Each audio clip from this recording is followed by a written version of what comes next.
In this lesson, we shall do mathematics, maths, probability, grades 11 and 12. We shall focus on Venn diagrams. We shall also do mutually exclusive and inclusive events. We shall also do independent events and so on and so forth. We shall cover as well tree diagrams, past examination questions, and a lot of parts that are covered in the curriculum under the section or chapter on probability theory. And we continue as follows. Right, first things first, we shall look at question 4. And question 4 is on probability. Right, and in question 4, we are actually, now our approach is going to be using past exam questions and past assessments to actually try and understand what you need to know. Through the discussion of past exam questions, it is our hope that you will actually be in a position to have the skills cultivated that will enable you to succeed in the oncoming assessments. Right, the events A, B, and C are such. A and B are independent. So we are told that we have two events, A and B, that are independent. Simultaneously, B and C are independent. A and C are mutually exclusive. Right, their probabilities are as follows. The probability of A is 0,3. The probability of B, 0,4. The probability of C, 0,2. Calculate the probability of the following events occurring. Right, first things first, we shall focus on question 4.1. Right, and what is question 4.1? Both A and C occur. Calculate the probability of the following, that both A and C occur. But first things first, what do we know here? We know that A and C are what? Are mutually exclusive events. So if two events are mutually exclusive, then we know, right, that the probability of A and C is equal to 0. Why? Now we note that since A and C are mutually exclusive,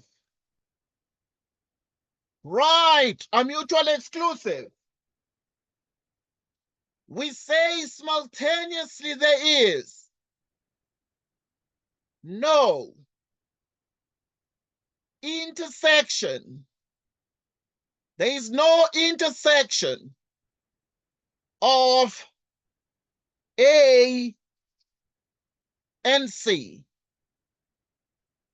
Right, so in other words, we note that the examiner here asked the students to calculate the probability of the following events occurring.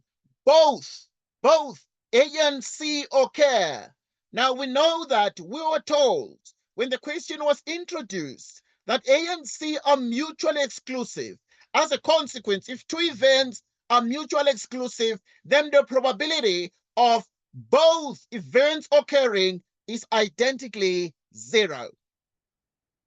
Any question? No, thank No you. question. Okay, we move to the next, 4.2. Calculate the probability of the following events. In 4.2, both B and C occur. Simultaneously, we check that B and C are, what kinds of events are these? B and C are independent events. Right, so what do we know about independent events? Right, we know that the probability of B and C is equal to the probability of B times the probability of C. Why is this true? It is because the events are independent. Whenever 2 events are independent, Whenever two events are independent, then the probability of both events occurring is the product of the probabilities of the two respective events. As a consequence, right, we know that B and C are independent, and the probability of both B and C occurring would be the probability of B times the probability of C. However, we know the probability of B and that of C, they were given to us. What is the probability of B? The probability of B is equal to what? It is 0,4. We write that one down. The probability of C is 0,2 precisely. So that the probability of B and C equals the product of 0,4 and 0,2. And we proceed to use our calculator in this case.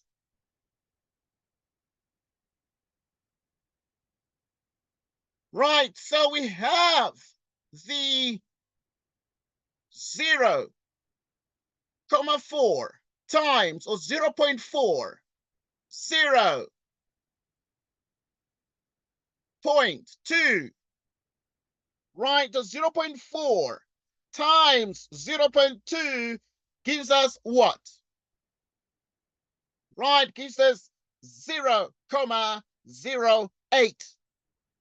And we shall note, therefore, that the probability of B and C occurring is actually 0,08, given that both B and C are independent. Please note that if two events are independent, then the probability of both of them occurring is the product, right, of the two respective events. And therefore, we note, therefore, we write down 0,08.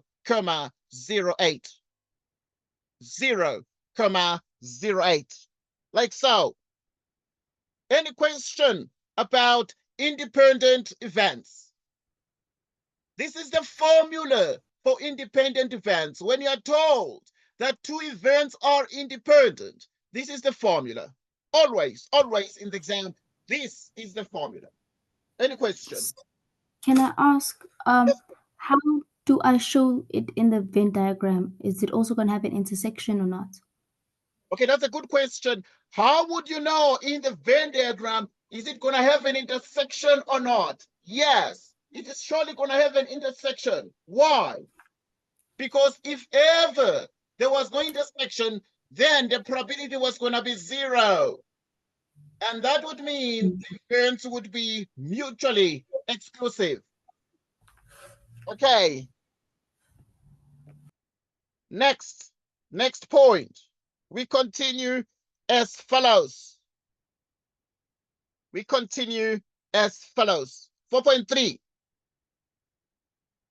Now, in 4.3, we're interested in answering the question about calculating the probability of the following events occurring. At least one of A or B occur. At least one of A or B occur. Obviously, at least one of A or B or both occur. So now, what do we do here? What formula do we use for this particular question? Right, so we are sure that at this point in 4.3, we shall have the probability of A or B.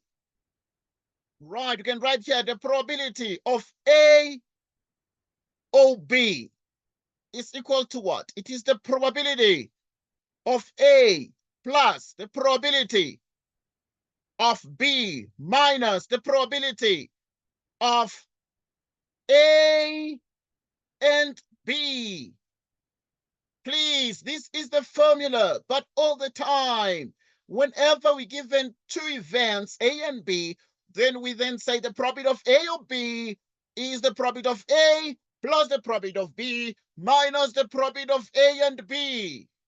Okay, what is this? We then say the probability, because now if they say the probability of at least, what does at least mean? the probability of at least one of A or B occur. In other words, it is either A occurs or B occurs. So it is A or B. And therefore, this equals the probability of A. This is the formula. Plus the probability of B minus the probability of A and B. Like so. What is this? Probability of A or B equal. What is the probability of A? It is actually 0,3 plus the probability of B, 0,4 minus the probability. So you have the probability of A, and obviously you have the probability of B as well. That of A is 0,3 and that of B is 0,4 minus the probability of A and B.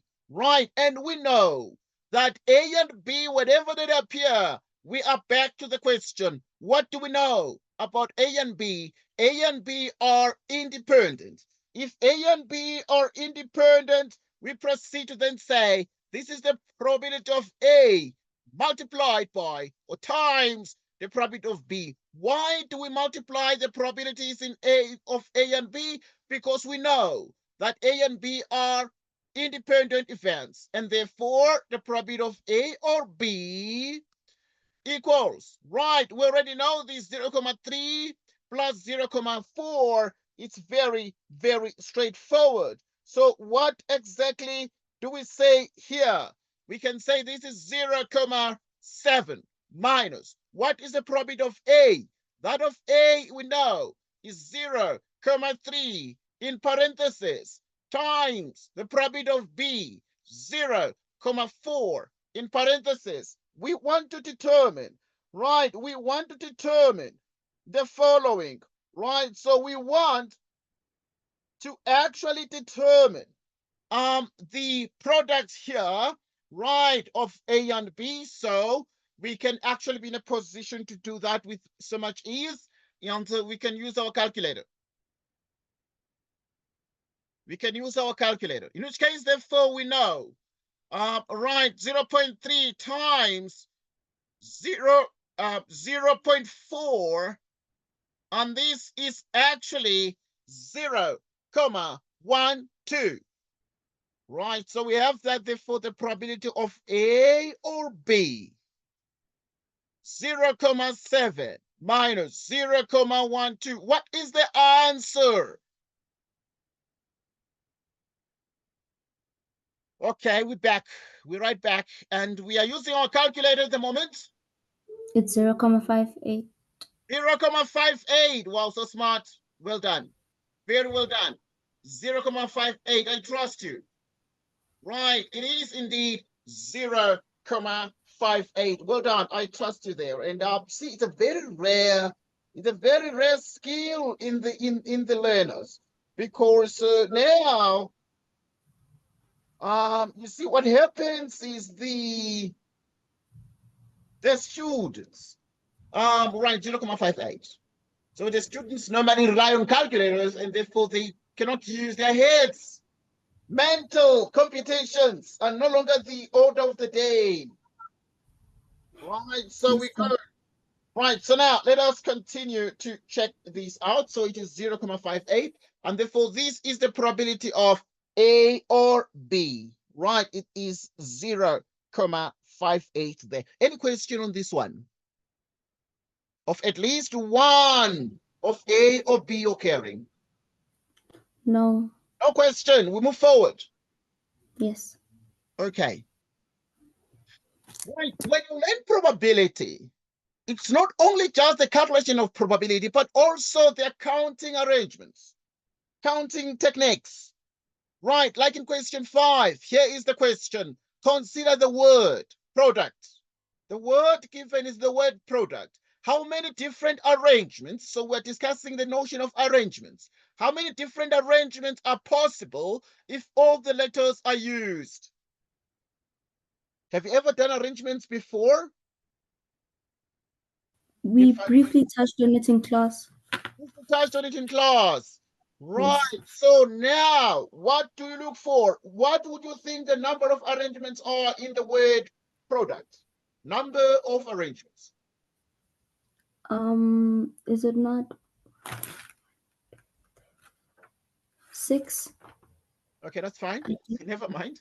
Okay, because we're looking at the word product. Right. So looking at the word product, there are a couple of things you need to take into account. But what are they? Let's look at the word product.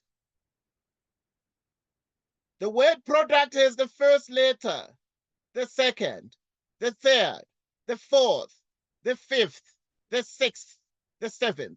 How many letters are there?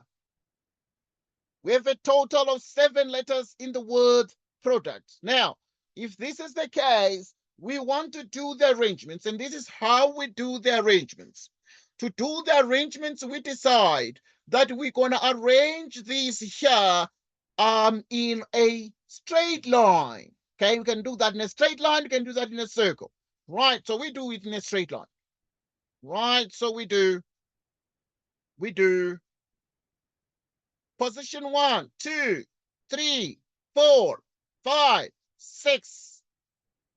And let's stand here so that we have 1, etc. Okay, proceeding in that direction towards the right. Okay, so it's fine. So in other words, we're going to have 1, 2, 3, 4, 5, 6, 7, like so. Right, and what are we able to see? We have a total of 7 letters. So now we then say if we are to arrange these letters here, we shall have to make choices. So now we then say the first letter to be put here, because how many different arrangements are possible? Right, so now if we want to make arrangements of these letters, we are speaking about the notion of permutations. Permutations. Okay, so now we count 7 letters. The letter to be placed here, in how many ways can we choose the first letter from the combination here? Right, so in how many ways can we choose the first letter? So either we choose this one, so we are spoiled for choice. Spoiled for choice. We can either choose letter 1, letter 2, letter 3, 4, up to 7. So in other words, we have 7 letters to choose from. So the first letter can be chosen in 7 ways. After the first letter has been chosen, doesn't matter which one. Maybe we chose the letter C, we cross it out. Then they're left with a total of 6 letters remaining. Then want to put a letter here, and to put a letter here, the letter can be chosen from 6 letters, and therefore we say it can be chosen in 6 ways, or we have a total of 6 choices, 6 letters to choose from. After that, after we have chosen that, it doesn't have to be in order. Out of 7, 2 have been chosen. So what every 5? From the 5 remaining letters, we can choose the letter in 5 ways. 5 ways, so you have 5 choices. Right, so after that, we're left with a total of how many? So out of the 7, I've chosen 3, and we're left with 1, 2, 3, 4. And from the 4 remaining letters, the letter that is there can be chosen. So in other words, we have 4. We had 4 choices here. After that, that one has been chosen. Then we have how many, for example? We have 1, 2. Right, so just check that out. Just check that out. So now we had actually had 4 choices when there were 4 letters remaining, and we had 1, 2, 3, 4. Right after that, we cross one out. Right, so we had 1, 2, 3, 4. We cross one out, we're left with 1, 2, 3. We have 3 choices to make. After that, we have 2 choices to make. After that, we have 1 choice to make.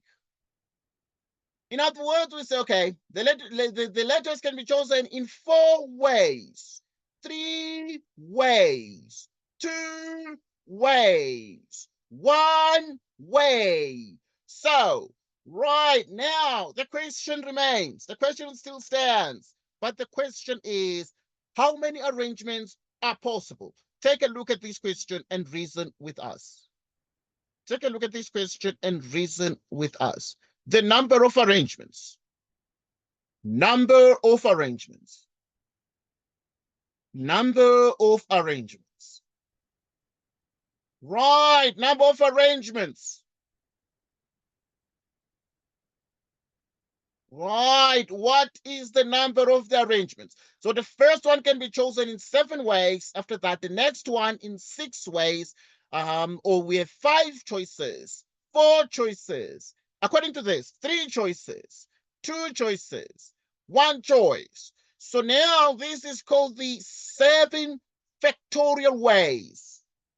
So 7 factorial ways. It means, therefore, we have a total of the following.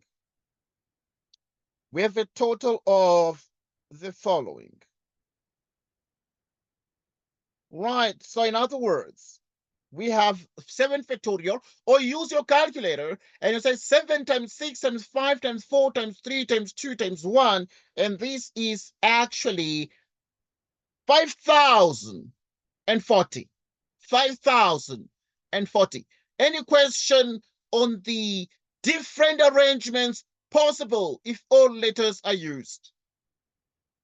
Can I ask, in like Yes, please. in the exam, can I just write 7 factorial and then put the Yes, you answer can be able afterwards? to write just 7 factorial, and then you get the answer. Yeah, because the examiners do not expect a lot of detail. Because in the exam, you're not a teacher there. You are a student. So you need to just write the answer they want. Okay, Yeah, we are just explaining because we are trying to make sure that this makes a bit of sense. no, it's fine. All right, but also you need to note that this is true. How many letters are the same in the word product? How many P's are there? None. There's Okay, only there's only one. one. How many R's are there? There's only one. How many O's? One, one, one, one. So each letter occurs once, and that is why this is possible. We're going to look at cases when the letters are repeated. The letters can be repeated. Like in some words, you'll see that in some words the letters are repeated, the arrangements become different. They become different if there are letters that are repeated. Okay, like in the word good, there are 2 O's, and the arrangements cannot just be 4 factorial, for example, because there are 4 letters in the word good. So they can't just be 4 factorial. We shall discuss that. Let's move to the next question. 5.2, how many different arrangements can be made if the first letter is T and the 5th letter is C?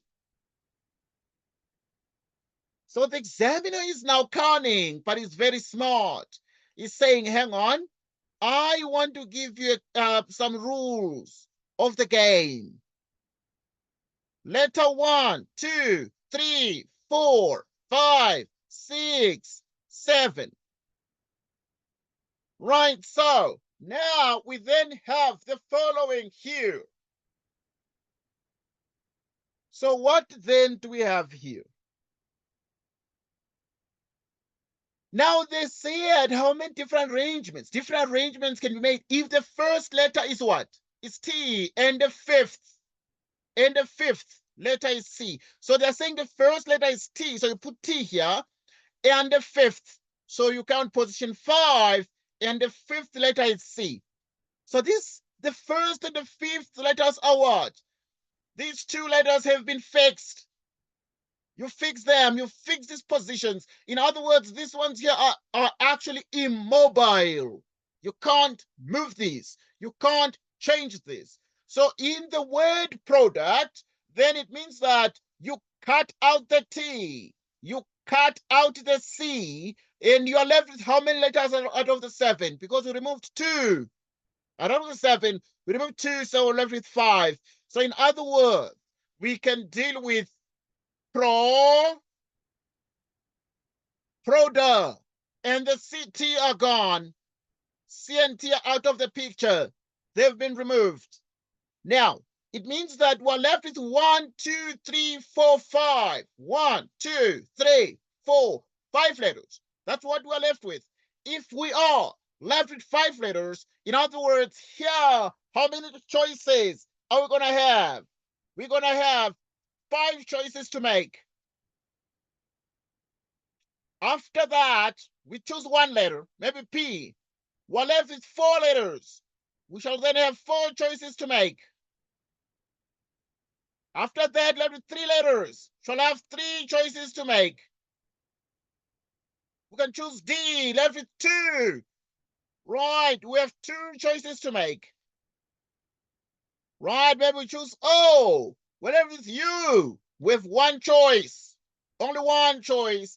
And therefore, how many different arrangements can be made? Right, so the arrangements that can be made will be 5. Right, times 4. So for 5.2, the number of arrangements. Right, the number of arrangements. Right, the number of arrangements is equal to 5 times 4 times 3. 5 times 4 times 3 times 2 times 1, and this is exactly 5 factorial ways. We go to the calculator.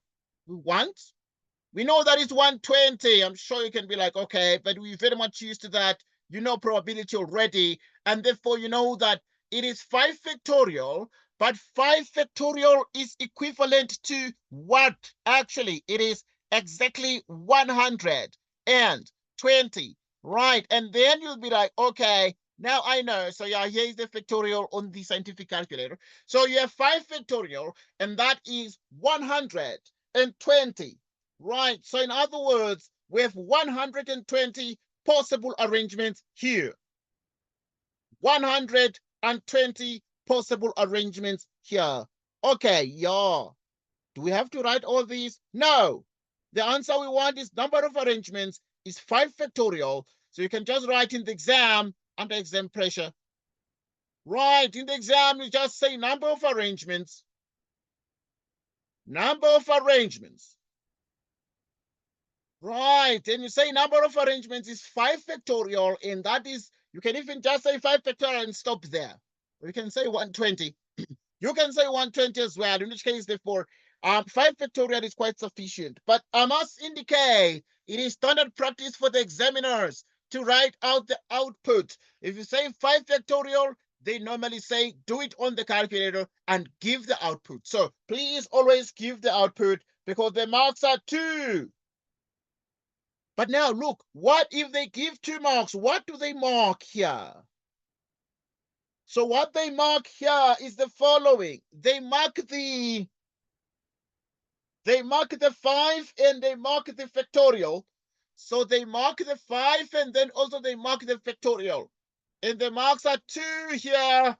There are 2 there because they mark the 5 and they mark the factorial as well. The 120 is extra. You might decide not to write it. You can only write it if you have the time. But oh, I know, in the exam, you do not have the luxury of time. And that is something very important. It's something to take note of. Any question on this? No, No question, thank you. move forward. 5.3 asks a question. How many different arrangements in 5.3? How many different arrangements can be made if the letters R, O, and D must follow each other in any order? How many different arrangements can be made if the letters R, O, and D must follow each other in any order?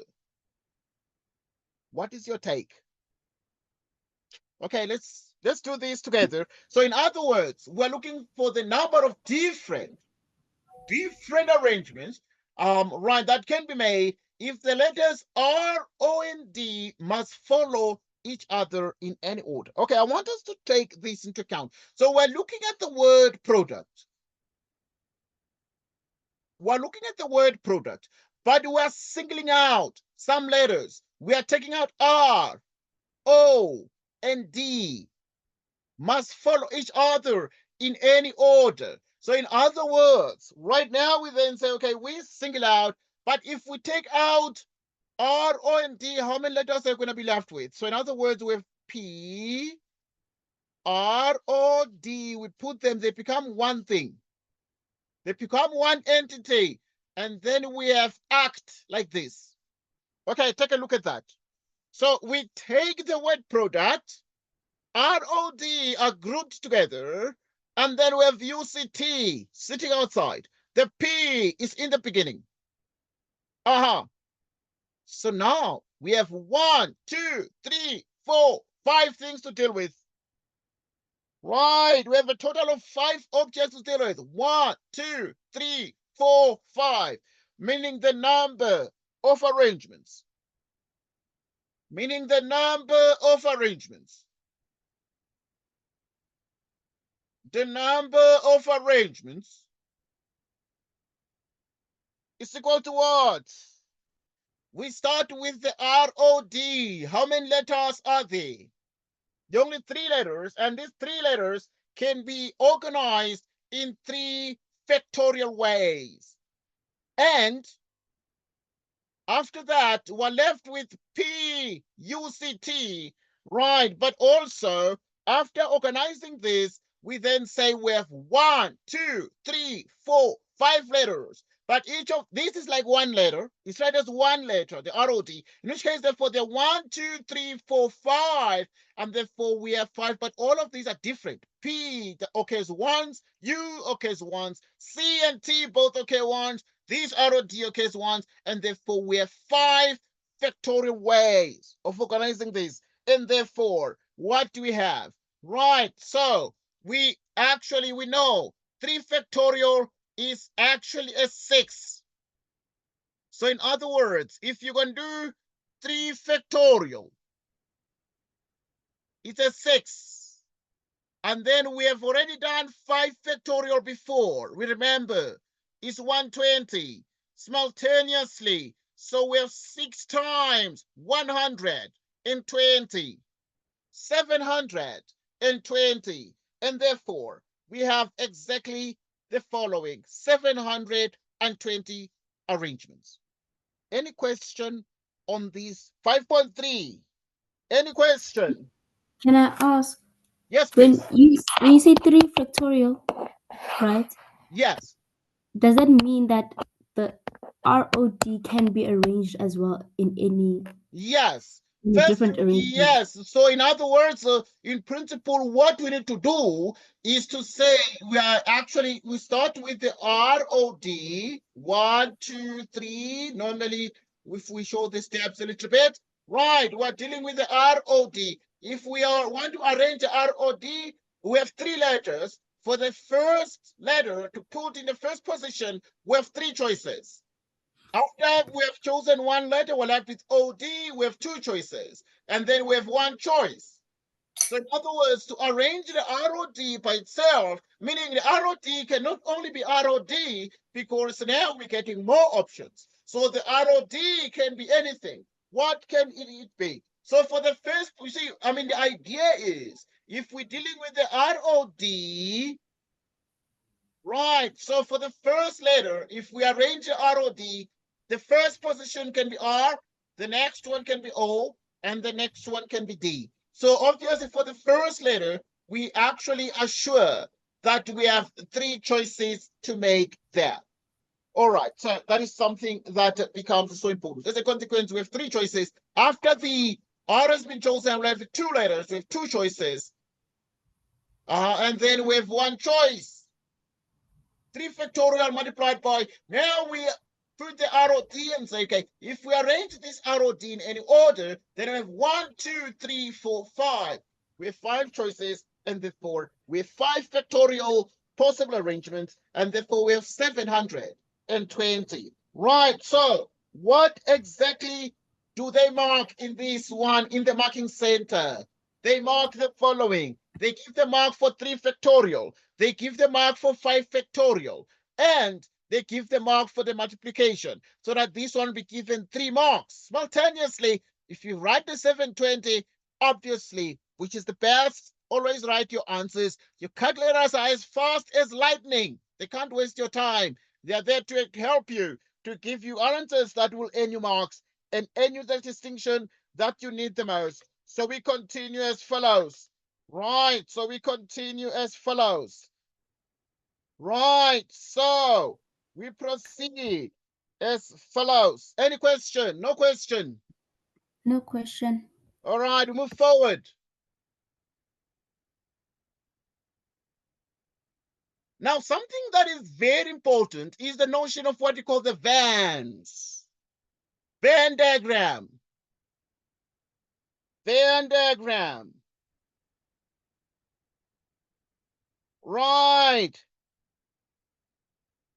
Okay, now the idea of Venn diagrams is very important. The idea of Venn diagrams is very, very important. Let's look at the Venn diagram. A survey is conducted among 174 students. The results are shown below. A survey is conducted among 174 students. The results are shown below. So you have 37 students who study life sciences, 60 study physical sciences, 111 study mathematics, 29 study life sciences and mathematics, 50 study mathematics and physical sciences, 13 study physical sciences and life sciences, 45 do not study any of life sciences, mathematics, or physical sciences. X students study life sciences, mathematics, and physical sciences. Draw a Venn diagram to represent the information above. Let's look at the Venn diagram here. We need to draw a Venn diagram and it's going to earn us marks. What is the Venn diagram here? Okay, we started this very easy. We start at the center. The practice is to start at the center. X students study everything. Life sciences, mathematics, and physical sciences. Right, so in other words, we have the following here. So if we then say we have this one that studies life sciences. So if we call the subject A, life sciences. Right, so subject A is life sciences. And then we have subject B, doesn't matter. Let's call this one life sciences. Let's call this one physical sciences. And we call this one here mathematics. We have this one called mathematics. Like so. Now, life sciences, physical sciences, mathematics. Now, we continue to analyze this. As said, we normally start at the center. X students study life sciences, mathematics, and physical sciences. So there are those who study everything. They are sitting here at the center. So at the center, they study entirely every single bit of thing. But we note, therefore, that in this Venn diagram, we have the following. Right, so there's something we call the universal set. Universal set. So we cover every single bit of thing, put everything in the rectangle like so. But X studies the life sciences, the physical sciences, the mathematics. Right, moreover, So we're done with the X. What else do we have? Right, we begin migrating away. We realize that there are 13 students that study physical sciences and life sciences. 13 students study physical sciences and life sciences. Right, so you look at physical sciences and life sciences, and those are 13.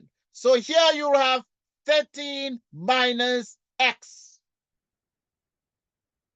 because physical sciences and life sciences are 13.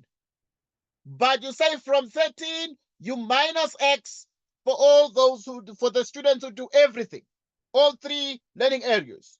Okay, we proceed. After this now, you then take a look at the next point. Right, looking at the next point, what more are we able to extract from this particular Venn diagram here? Right, you look and think, there are 29 or there are 50, doesn't matter. Right, doesn't matter which one you start with. 50, study mathematics and physical sciences. 50, study mathematics and physical sciences. Let's check. Mathematics and physical sciences. Right, we have mathematics and physical sciences. Right, so if you look at mathematics and physical sciences, they are 50. Right, so which means here you'll have 50 minus X.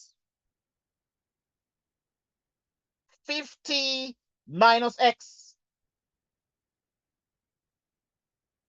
Right, so those who study mathematics and physical sciences are 50, so that you're going to have exactly 50 minus X. So we continue as follows. Right. Next. There are 29. 29 study life sciences and mathematics. 29 study life sciences and mathematics. Life sciences and mathematics. There are 29. 29 minus X.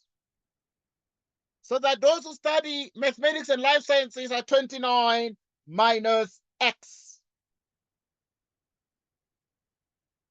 So we have catered for the 29. Right, so there are 45 students who do not study any of life sciences, mathematics or physical sciences. 45 of them. They don't study any of those. So those 45, we put them outside. They do not study life sciences. They don't do physical sciences. They don't do mathematics as well. They're 45. You put them outside, but you put them in the rectangle, in the universal set. Right. And we move forward. We proceed. What else do we need?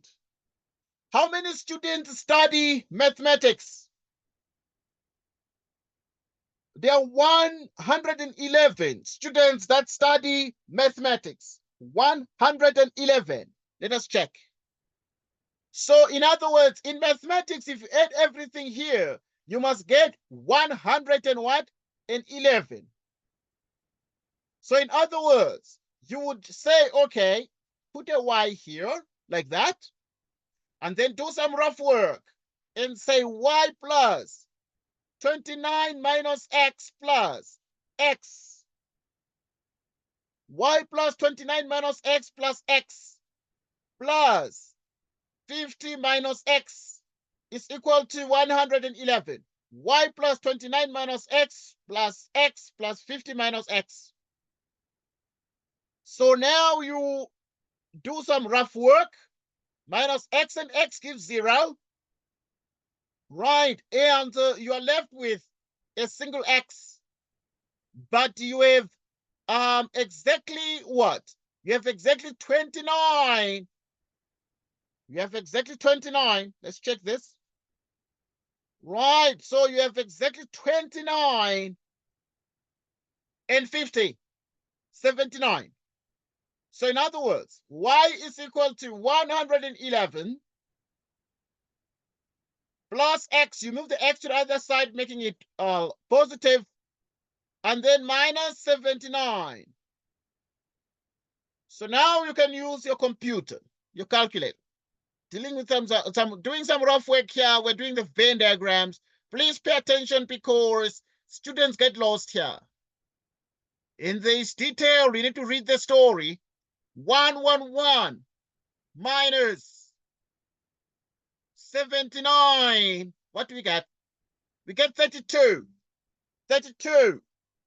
Right, so it becomes 32 plus x. So we get exactly 32 plus x, meaning here in the place of y, you're going to put actually 32 plus x. Take a look. You can even do this mentally. So we have 32 plus x, like so. So this one was some rough work. You don't need to put the rough work in the Venn diagram. I'm just doing it for clarity purposes, for clarity's sake. Okay, but yeah, the examiner gave us more information. Let us check. 60, study physics, physical sciences. 60, study physical sciences. So in physical sciences, there must be 60. So you can put a Y here like this. Doesn't have to be a Y, please. You can put a P for physical sciences, like P. So in other words, you do some rough work on the side, but please, all rough work cannot be done on paper to be thrown away. All rough work must be done on paper in your answer book. Please, students, make sure that you do not throw your rough work away because you are not in the exam just to pass time. You are there to gain marks. You can't just be writing things to throw away. Don't do it in the exam. So we have this plus this plus that plus that. It's 60. So that in the end, what do we obtain? We have minus x and x giving us exactly 0, 50. Together with 13, it's 63. So we have actually the following. 60 minus 63 plus x. P equals x minus 3. This is the result. Right. So we have P x minus 3. In other words, x minus 3 students only do physics. They do physics only. Okay, pay attention. We move forward. But now we can remove the P here and we can actually remove the rough work from the Venn diagram because now it has served its purpose and we continue. Next. What do we have? We want to find the number of the students who are only doing life sciences. How many? There are 37 of those who do only life sciences. They want to be medical doctors. They want to understand human anatomy and physiology. Let's call them L. In other words, we're going to take L for life sciences, 29 minus x plus x. So we add everything here, plus 13 minus x. The result is 37. Right, because we know 37 study life sciences. If 37 study life sciences, we are sorted. Right, so we know we want L, and therefore let us do some rough work. Right, so minus x and x cancel out, from which we are able to obtain 29 and 13 would give us what? 42. 42, but it becomes negative, taken across the equal sign, meaning we have 37 minus 42 plus x, negative 5 plus x, meaning this is actually the same as life sciences. It is x minus 5, x minus 5, x minus 5. All right, so we're good. We're good. Right, so yeah, we sorted there, we sorted. We saw it. Yeah, so we have exactly this. The question was draw the Venn diagram. And, right, we have drawn the Venn diagram. And what is the Venn diagram? This is exactly the Venn diagram. Life sciences, you have x minus 5, 29 minus x, x and 13 minus x. 45 don't do any of the subjects. Physical sciences has x minus 3, has 13 minus x, has also x, has also, right. So yeah, that's what we have. So for physical sciences, you have exactly the following. 50 minus x, x and 13 minus x. Mathematics, 32 plus x, 29 minus x, x and 50 minus x. Any question on this Venn diagram? No, No question. no. All right, we move forward. Right, the first question in 6.1 was obvious. Draw a Venn diagram to represent the information. We'll spend some bit of time there.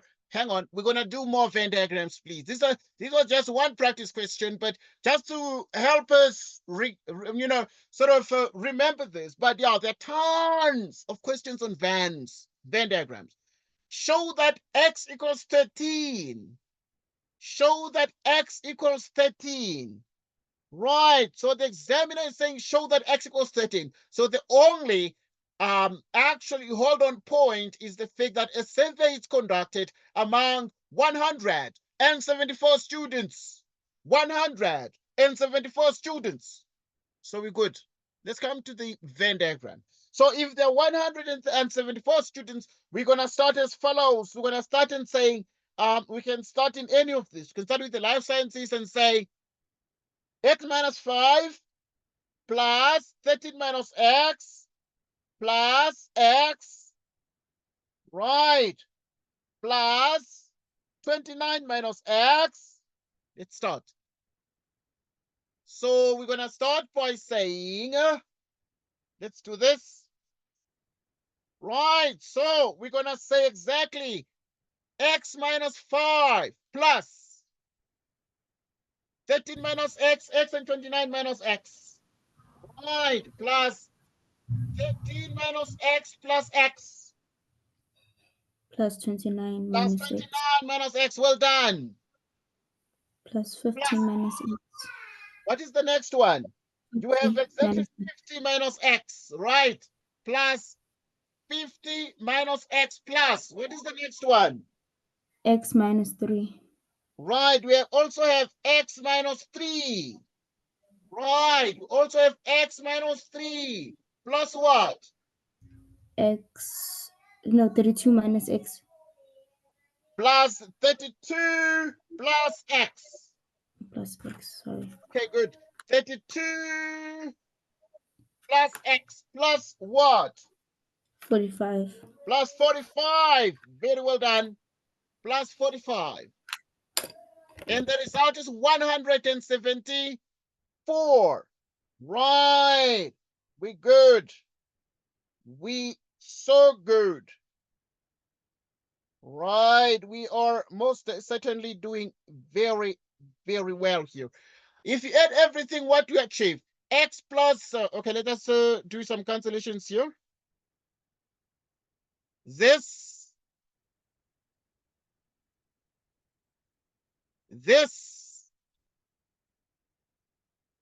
that. So what are we left with? We're left with only one x, a single x term. We're left with only a single x.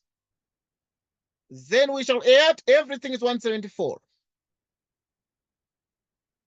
Okay. We're good.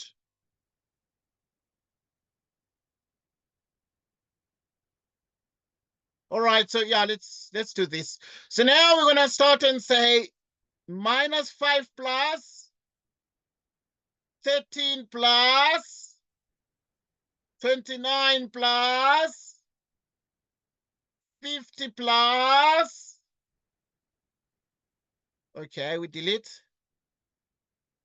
Minus 3 plus 32 plus 45, 161. So this is exactly 161, meaning x is the same as what? The difference. Right, so now it means therefore that we have that x is equal to 174 minus 161, and x equals what? X equals exactly 13. Any question on this? Because we're to show that x is 13 and we got that x is 13. Any question? No, No nothing. question. We move forward. Thank you. Right, in the next question, they're saying that there are students that are naughty. If a student was selected at random, calculate the probability that he studies the following: mathematics, physical sciences, but not life sciences. What is the probability that is required over here? The student is doing mathematics, right? Is doing mathematics and physical sciences, but not life sciences. What is this probability? The probability that the student is doing what? Is doing mathematics and physical sciences, but not life sciences. Let us check that. So this student here is doing what? Is doing mathematics and physical sciences, but not life sciences. So what is that the student, let's check this one here. So now what exactly would that be? It is clear in the Venn diagram anyhow. So if you are to do mathematics and physical sciences, and we are saying to you, hang on, take out the life sciences. So what would that be precisely over here? Right, so mathematics, physical sciences. So what is x here as a consequence? We know that x is 13, so you have 50 minus x. Just write a little bit more step here. 50 minus x, which is 50 minus 13. What is 50 minus 13? 37. 37. So in other words, here you'd have 37 when x is 13, so that you come here. So this would be 37 divided by the total 174. And we take a calculator to find the probability, because we are discussing probability today. And therefore the probability is what? Remember, we're here for the next 2 hours. We're here until 8. Right, so we have 37 divided by 174. And the answer is what? Is actually 0.21. 0.21. 0.21.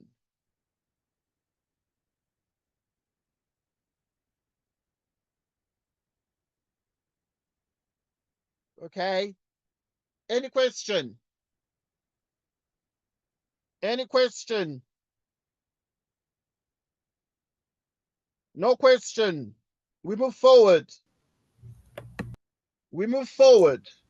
Right. Yes, sir. Okay, good. We move forward, and our aim is to practice as much as possible today. We are going through this topic. We want to make sure that we leave no stone unturned. Every question will be done. Every question will be done. We move forward. Okay, the next point.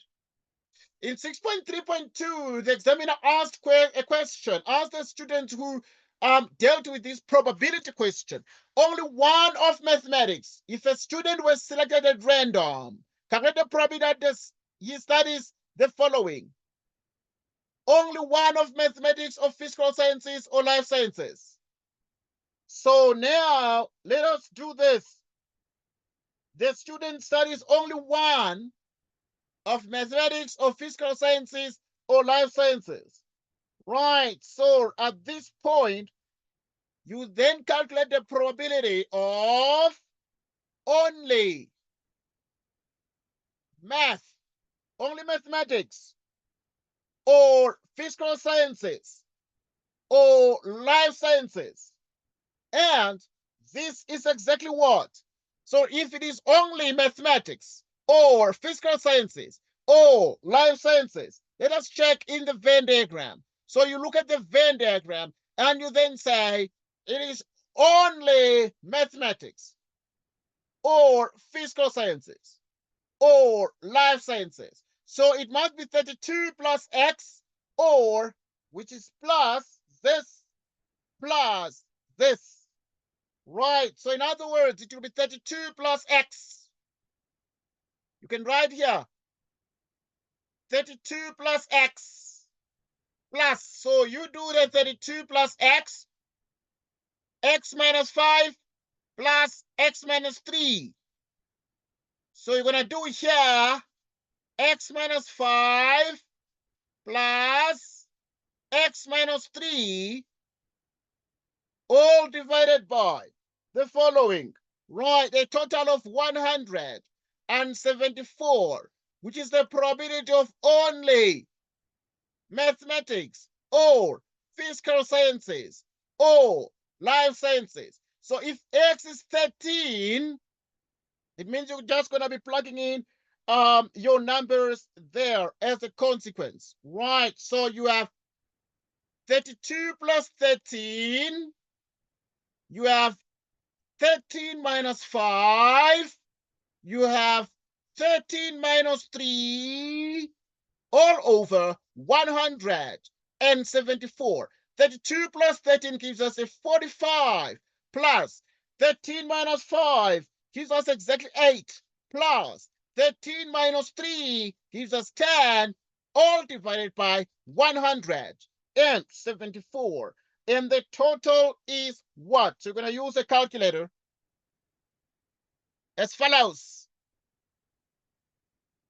Right, so the calculator is here, and we're going to do the top, and then say, for instance, you can do 45 plus 8 plus 10. You can do this quickly to a 53, 63. So you have 63 over 174. So you have exactly 63 divided by 174. What is the answer? This is what we get. This is what we get. 63 out of 174. The calculator simplifies it to 29 out of 58. 29 divided by 58.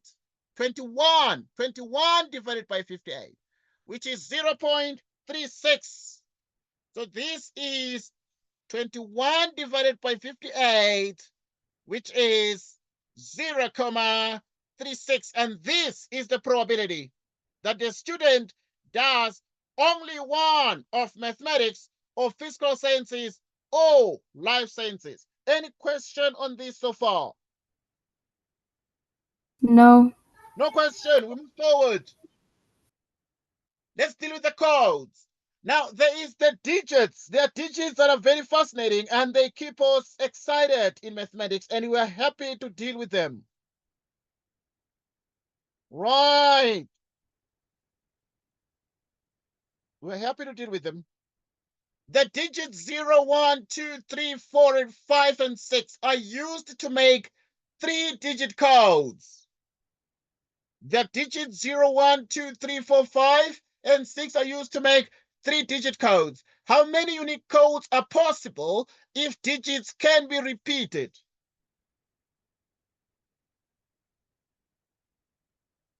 Okay.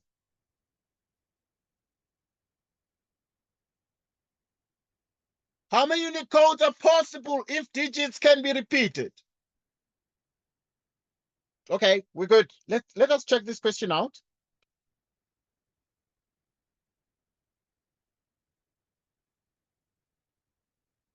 Right, now if you are to deal with this question, the number of the unique codes, remember that we are to make 3-digit codes in 5.1. So the number of the unique codes, number of unique codes, right, number of unique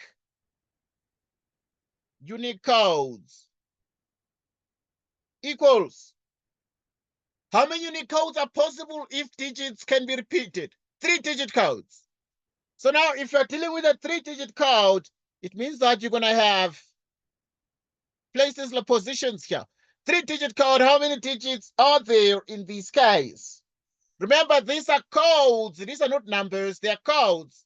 Dealing with the codes is different from dealing with numbers. So in other words, dealing with a code, how many digits are here? 2, 4, 6, 7. Codes can start with a 0. Codes can start with a 0, meaning that if we are to deal with the codes, we have 7 choices to make for the first digit. We can start with 0, 1, 2, 3, 4, 5, or 6. Right after that, we can repeat because these are repeated. So we can still try and put any digit here. So we are spoiled for choice. So we have 7 choices. We have also 7 choices. Digits can be repeated. We are dealing with 3-digit codes, and the code will have 3 digits, a digit here, a digit there, and a digit there. So meaning that we have also 7 choices. Now, take a look. What is the number of the unique codes? Number of unique codes. It's going to be 7 times 7 times 7. And 7 times 7 times 7 is 7 cubed. And 7 cubed equals what? 3, 4, 3.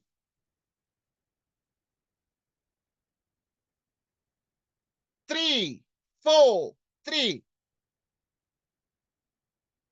So the number of how many unique codes are possible if digits can be repeated?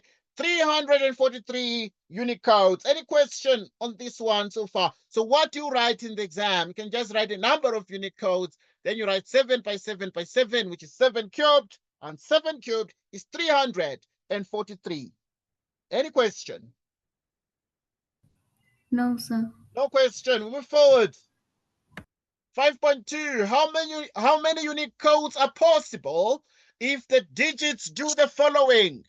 They do the following bump jive. They are doing what? If the digits cannot be repeated. This time around, we're saying, hang on, we can't repeat the digits. So, in other words, we're going to do position, position, position, 3-digit codes, position 1, 2, 3. So now, digit 1, digit 2, digit 3, 3-digit codes, but these cannot be repeated, meaning that digits now, codes are not numbers. These are codes. Codes can start with 0, like the area code of a telephone. 012 for Pretoria, 011 Johannesburg, 015 Polokwane, something of that sort. And you get all this. 021 Cape Town, you name it. So as a consequence, codes can start with zeros, but now if they say count the number of people in a house, well, we don't normally say, if they say it's a 3-digit number, you can't say there's 002 people in the house. Because this one, we say it's a 1-digit number. 2, it's a 1-digit number. So now, because they can trick you with this in the exam, the codes and numbers, please, students, pay particular attention. The examiners can be tricky sometimes. They want to get you. They're out there to get you. Right, so how many unique codes are possible if the digits cannot be repeated? So now they can't be repeated. It means that out of 0, 1, 2, we're taking them from here, 0, 1, 2, 3, 4, 5, and 6. So now we spoil for choice and say, okay, we have 7 choices to make for the first one. We have 7 choices to make. After that choice has been made, remember, cannot be repeated. If we chose 0, we'll have 6 digits, from which now we have 6 choices to make. After that, maybe we choose 5, we're left with, out of the 7 we had, 2 have been removed. We have 5 choices. We have 5 choices. We have 6 choices here. We have 5 choices. Meaning that the number of unique codes, okay, the number of unique codes,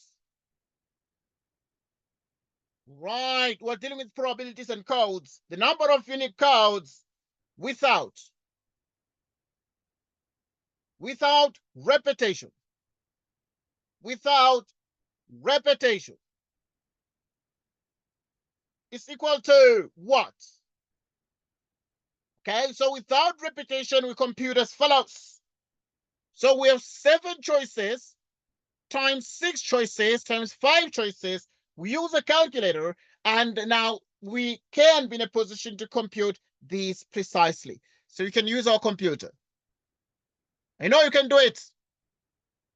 You can do it mentally and be like, okay, I know 7 times 6 times 5 is 210. So we have 210 such codes. You have exactly 210 such codes. Any question? No, sir. No question. Oh, no, wait, I actually have a question. Okay. There was, I think with my teacher, we did the one with the factorial, like it's the number factorial over like Yes, two or yes, you can. Yes, you can always do that one. In other words, you can do it like this, or you can actually use the fact that how many letters are there altogether here? Right, we so. said there are 7 of them, right? So you have Mhm. 7 digits. So you use the 7 factorial divided by, now you are then saying, obviously, because the digits cannot be repeated, but now you are dealing with 3-digit codes, meaning from the 7, you're going to extract. You're going to extract in any random order, so you can remove 3. You need to remove 3 of them. So you pick 3 out like this. Right. So if you pick 3 out, the question is, how many are you left with? Remember, you have 7. You minus 3 from 7, you're left with what? You're left with 4. Right. So now you would put here 4 factorial. You'll put here 4 factorial, which is what remains, therefore, when you have the 3 digits taken out. Right. So in other words, you have a total of 7 digits. So the total arrangements are 7, but obviously we're saying there are no repetitions. There are no repetitions, and therefore you have 7 factorial. Right. And after having had 7 factorial, then you come and then say we have a total of what? 3-digit codes. Right. Now, if you cannot repeat, you can then be in a position to then say, what then exactly do you do? Because you are dealing with 3-digit codes, right? You can see that out of the 7 letters, you remove 3, right? And if you remove 3, you have 7. You have rather 4. 7 minus 3 gives you 4. 1, 2, 3, 4. Right. And that obviously would be obviously what you do. Or simultaneously, what you do is the following. Right. You can then say you have the following. So if you have 1, 2, 3, right, you have 1, 2, 3, then the other one is going to come from this group. It's going to come from this particular group. And if it comes from this particular group, so this is the group of the remaining ones, meaning that you have 1, 2, 3, right? And after you have 1, 2, 3 codes, you're left with 4. You're left with 4 choices that can possibly be made. So obviously you have 7 factorial of all those, and then you have 4 factorial. If you're then saying, obviously, you have no repetitions allowed. Any question? No, Okay, thank we you. proceed. Okay, but I must indicate that the answer is the same. Just to mention. Doesn't matter. Okay, so you can then say 7 factorial divided by 4 factorial. Right? It is still 220. Rather, 210. 210. 210. So it's still the same thing there. It's still actually the same thing there. All right. All right. Any question? No, thank you. All right. All right. All right. All right. All right. All right. We continue. Now, if you look at the next 5.3, in the case where digits may be repeated, how many codes or numbers that are greater than 300 and exactly divisible by 5? Greater than 300 and exactly divisible by 5. Okay. Now, I want us to look at these and think of these carefully. I want us to think of these and to be very careful of this. So if they then say in the case where digits may be repeated, how many codes are numbers that are greater than 300 and exactly divisible by 5? Let's check this. Right, so here is the question. So now if they're to be greater than 300 and exactly divisible by 5, so we have a couple of restrictions here in 5.3. So which means, therefore, here you have the number of codes. Right, now you have 0, 1. I want us to do this a bit more carefully because there are more restrictions. You need to understand this. 1, 2, 3, 4, 5, 6. So, I want us to look at the fact that you would have the following. Okay, right. So if the number will be greater than 300, a number greater than 300 and divisible by 5. But in the case where the digits may be repeated, okay, a little bit tricky, but because now we have a bit more restrictions, but I want us to go slowly and build understanding here. Okay, greater than 300, you start. Greater than 300 in the true sense of things can include 300, can include 400, 4, 5, 6. Like this. So now in this case, you'll have the following. Let's reason these together because it's a very interesting one, but you need to build understanding here. For the first position, you can, the first digit, for the first digit, if this is a, because in the case where digits may be repeated, but we're still dealing with the 3-digit codes. But with the 3-digit codes, in the case where digits may be repeated, how many codes are numbers? The codes that have to be numbers. Now, not all codes are numbers in the true sense of it. But here, the examiner is clear that the digits can be repeated, but the codes are numbers that are greater than 300. A number greater than 300 can be like 301, for example, 302, or 400. But now a number greater than 300 can essentially start with 300. So now we have how many choices? Four choices to make. We have 4 choices to make.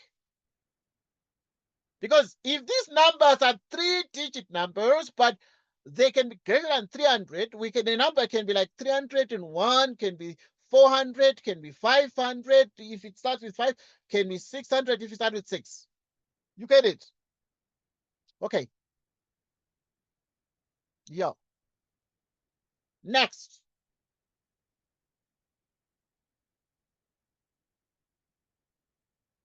Okay. After that, you then say if the number is greater than 300, it can start with any of these. But now the number in the middle, if it starts with any of these, 300, 4, 5, 6. Okay, then what is the next digit? The next digit can be anything. The next digit can be anything, meaning that you can put, it can be 301, in which case then the digit in the middle can be 0, can be 1, 2, 3, 4, 5, 6. So you have 7 choices there. 7 choices. After that, then you then say, oh, you must be careful with the last one, because if the first digit is 3 and the next one is 0, then Sir, this one, yes, please. before you continue, can you please explain the 4 choices again? Why can't it also be 7? Oh, okay, Because okay, that's fine, yes. Okay, right, let me explain the 4 choices. Because remember that there's a restriction that greater than 300. Greater than 300, you want to form numbers that are greater than 300. Greater than 300, numbers greater than 300 can start with 3, with the digit 3. But now the important digit can be like the last one. That is going to make a difference, for example. But the number greater than 300 cannot be 300 again. So it can start with 3, 300, 400, 500, but not just 300, greater than 300. It can be like 301, 302, 303, and so on. So a number greater than 300 can essentially start with 3, in case it's 301, or it can start with 4. Then it becomes 400, because 400 is greater than 300. Or it can start with 5, 500. Or anyhow, obviously the digits, in the case digits may be repeated. Digits may be repeated, so we can form numbers like 300. You know that. Okay, we can form digits like 500 because we can repeat the zeros. But obviously now, greater than 300, we can start with 3, 4, 5, 6. We can 2, 4. We have 4 choices. 1, 2, 3. But we can't start with 2 because the number can be like 200. 210, 200 and that. Those 200 and something, 100 and something, starting with 1, are all of them less than 300. You know? Right. So we have 1, 2, 3, 4. So we have 4 choices for the digits that are 3 or more to produce 3-digit numbers that are greater than 300, like 301, 302, 310, whatever the case. But now, if we form these numbers, 3-digit numbers, 3-digit codes that are numbers, now the number in the middle, because we're forming 3 digits. Now we must be very careful, because if we want to form numbers greater than 300, we are then saying, oh, the one in the middle here can be like 30, because then we can just change the last digit and make it a 1. Because if it's 301, then it's greater than 300. So it means, therefore, we have 7 choices. 7 choices here. 7 choices. 7 choices meaning we can put 0 in the middle, meaning 301 is possible. 302, 305, 307, 308 is possible. You get the point? So it means that we have 7 choices. For the one in the middle, we can put any of the digits here, like 301, 401, 402, and so on. Let's deal with the last one. But with the numbers that are greater than 300, right? Greater than what? Greater than 300. we then say for the last digit, but they must be divisible by 5.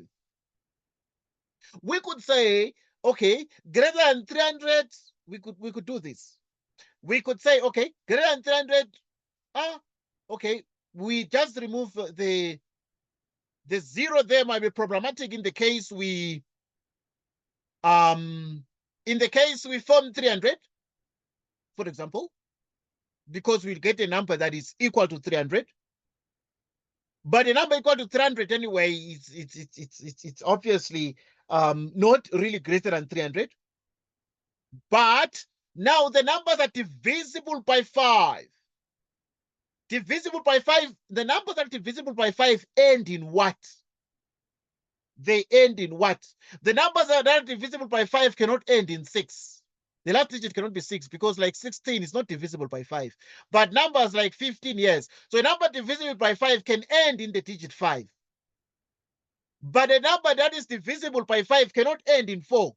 So 4 is out. They cannot end in 3. Be 43. Numbers like these cannot be divisible by 5. So 3 is out. 2 is also out. 1 is also out. But 0, yes. So in other words, the last digit for the numbers to be divisible exactly divisible by 5, so would have 2 choices. The last digit for them to be divisible by 5 can be 0, like 10. 10 is divisible by 5 because 10 divided by 5 is what? Is 2. 20. 20 is divisible by 5 because if you divide, you get a 4. But now also 15 is divisible by 5 because if you divide, you get 30. So numbers divisible by 5 can either end in 5 or in what? Or in 0. Meaning we have 2 choices. We have 2 choices here. Okay, so we have 4, 7, 2. And then now we remove one case. We remove one case. What is the case? Because they must be greater. As said, we can form that 300 there. Because we can start with 3. Because we have 4 choices, the 3 is included in the 4 choices. We can have 3. From the 7 choices, you can choose anything. You can have 0. And then if we say the last digit can be 0, then we have 300. 300 is not greater than itself. It's not greater. The number must be greater than 300. So we must remove one case there. We must remove one case there. So that as a consequence, this is what we have. This is what we have. So it means that the number of codes in 5.3, 5.3, the number of the codes. Number of the codes. This is probability theory. Number of codes. So you need to reason and reason logically. Number of codes required. Okay, please, it's 5.3. It is 4 times 7 times 2 minus 1. 4 times, now what is 2 times? Okay, maybe 4 times 7 is 28. 28 times 2 is actually 56. Minus 1 is exactly 55. So the codes are 55. Any question? No, sir. Okay. So yeah, you need to think. We have to do more and more of this. But let's proceed and enjoy ourselves. Oh yes. Something you need to note is that sometimes we're interested in the two-way tables. Two-way tables. Now, these are the skydivers and the guys who love aeroplanes. They like diving from the sky. In a survey, 1,530 skydivers were asked if they had a broken limb. The results of the survey were as follows. The results of the survey were as follows. Male, female, total. Broken a limb, not broken a limb, total. The numbers are there. Calculate the values of A, B, C, and D. Calculate the values of A, B, C, and D. what would A be? Okay, now we're looking at the fact that broken a limb, the total is 913. So which means that to find A here, we're going to simply say 463 plus A is 913. This implies that A is 913 minus 463, and the result is what? Okay, you can just use a computer here, calculator. I know you can do it mentally, possibly. Right. So we have exactly the following. 913 minus 463, 450. So which means that A is 450. But we also need a B, for instance. So A is 450. We also need B, but also the total here is 472, meaning that we can say 463 plus B is 782, which means B is 782 minus 463, and the result is what?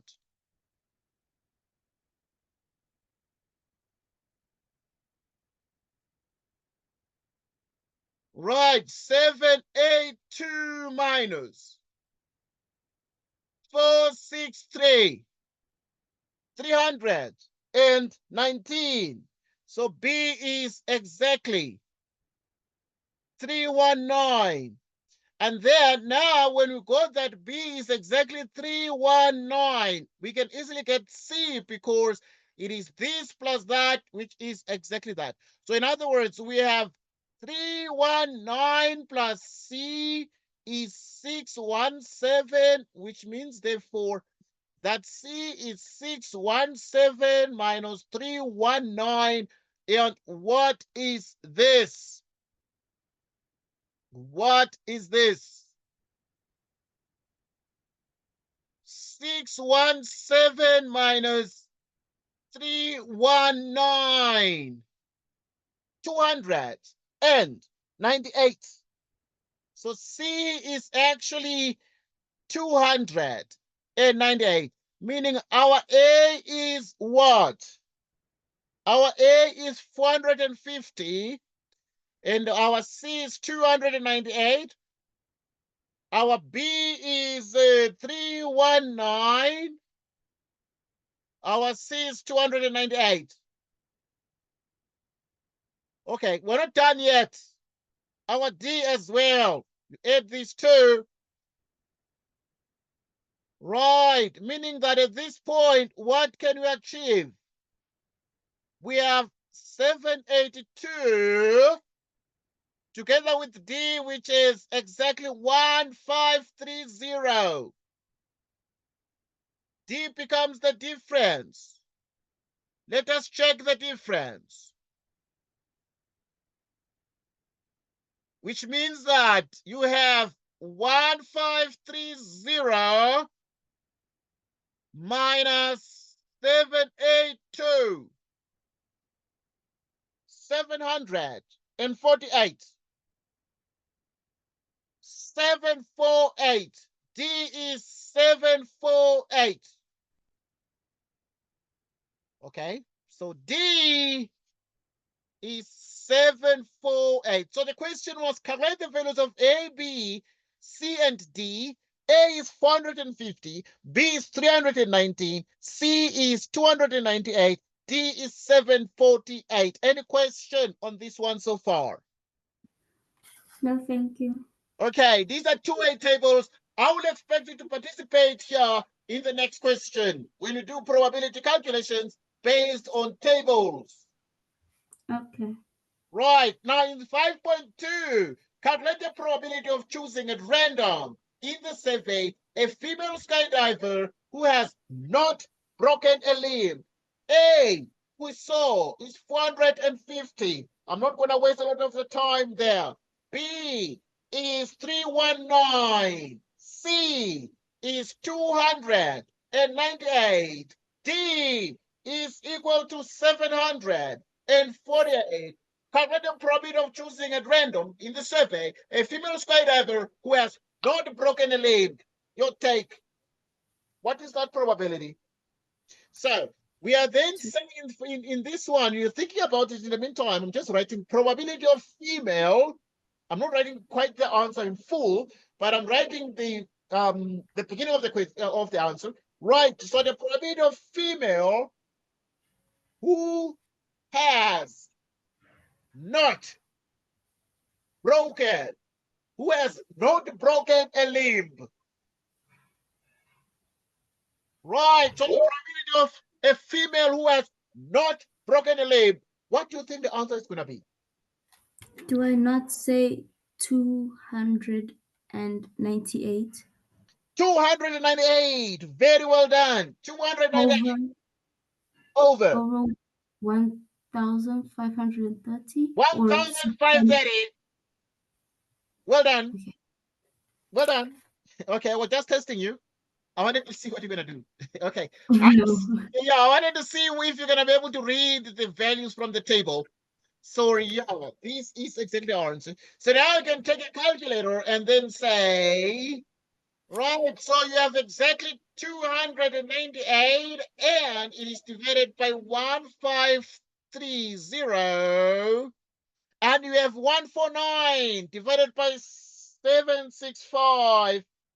You have 149 divided by 765 like this. Any question? All right, obviously you can write this as a decimal, meaning that you can do the following. Right, so you can write this in a decimal and then say SD button, which is actually 0.19, two decimal digits, 0.19, two decimal digits. This is the probability of choosing at random in the survey a female skydiver who has not broken a limb. Next question. Right, in the next question, we proceed to say A is 450, B is 319, C is 298, D is 748. Now, is being as we're doing 5.3 now, and 5.3 says is being a female skydiver and having broken a limb independent. Use calculations correct to two decimal places to motivate your answer.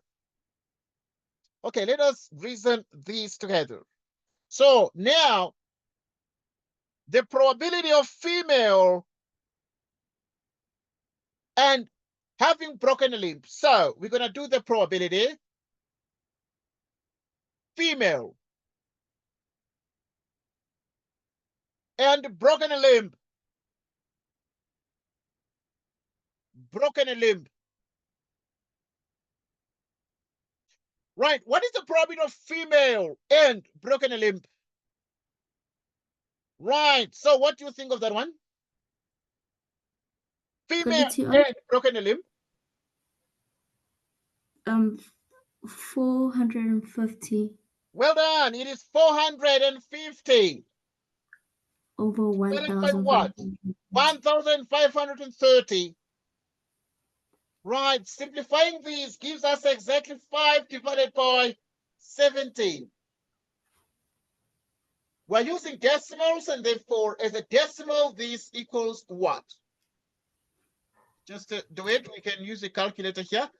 So in other words, 0.29. Okay, good, excellent, very well done. So we divide 1 by 1530, and we get the answer, and it's 5 out of 17, and we get the decimal, which is 0.29.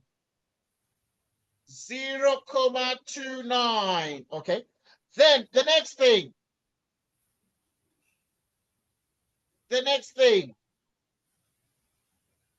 Right, so now we're going to continue to then say, because it's the probability of female skydiver and having broken a limb. So we did female and broken a limb.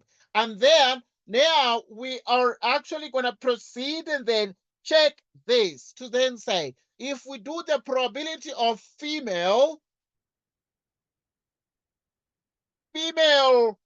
times the probability of broken limb, female and broken limb, what is the probability of female alone? What do you think? 748 over Well done. It was 1,000. 748 over 1530. You agree? Yes, sir. Multiplied by the probability of broken limb. 913. 913 divided by 1530. Okay. Now, if you can do this in the exam, the distinction is loading. If you can do this, then the level 7 is loading. It's coming. Okay, so yeah, this is exactly how we need to do the probabilities here. So that we have 748 divided by 1530. And we proceed to multiply by 913 divided by 1530. We have the answer. It is 0,29. 0,29, like so. We excited. But what are we able to see? It is that this probability of female and broken limb is 0,29. The probability of female times the probability of broken limb is also actually 0,29. They advance. This is the conclusion. They advance. The advance of female and having broken, right, a limb are independent. This is the conclusion. Are independent. Any question? No. No question. We move forward. We move forward. Let Yes, us sir. deal with the shirts. There are 7 different shirts, 4 different pairs of trousers. So we have 7 different shirts, 4 different pairs of trousers in a cupboard. So you have your shirts at home, and you also have your pairs of trousers in a cupboard. The clothes have to be hung on the rail. You need to hang them on the rail. In how many different ways can the clothes be arranged on the rail? We're good. Right, Yes. so this one is a very easy one. Right. Okay, so this one is a very easy one. Let's indulge and enjoy ourselves. Right, so if we're dealing with the shirts, what do we do with these shirts? These shirts are very, very awesome, and we're excited to have the shirts. Right. Okay, so now we want to participate here a little bit because I need to get your mind working. We did an example like this. And then now I'm just giving you this one as a little test because I must give a follow-up exercise. But you see, not something very much the same, but slightly twisted. The question is, in how many different ways can the clothes be arranged on the rail? We want to arrange all of them. We want to arrange all of them. So now if we arrange all of them, what do we do here? Dear, your take. Um, I, I wanted to. There's two things that I'm thinking, Yes, right? good. What do you think? It's either we we add 7 plus 4 and then factorial it, or we factorial the 7 and then factorial the 4 and then add Okay, them together. excellent stuff. I'm excited that you're thinking. Those are the students we want. We want students who think, and you think, you reason. And this is it, because these are different. These are what? Are different, because if they're different, then we have the 7 and the 4, and we factorial them like this. So well done. And if you do, we have 7 and 4, they give us exactly 11, and we factorial the 11. And if you do factorial the 11, you get the answer as follows. Hold on. What do you Wait, get? I had the answer. It's 3991680. 3991680. Right, so that is correct.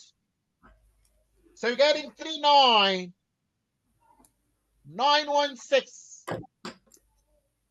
So like so. can I Yes, please. can I ask Yes. when do I factorial the two events, the two numbers differently and then add them?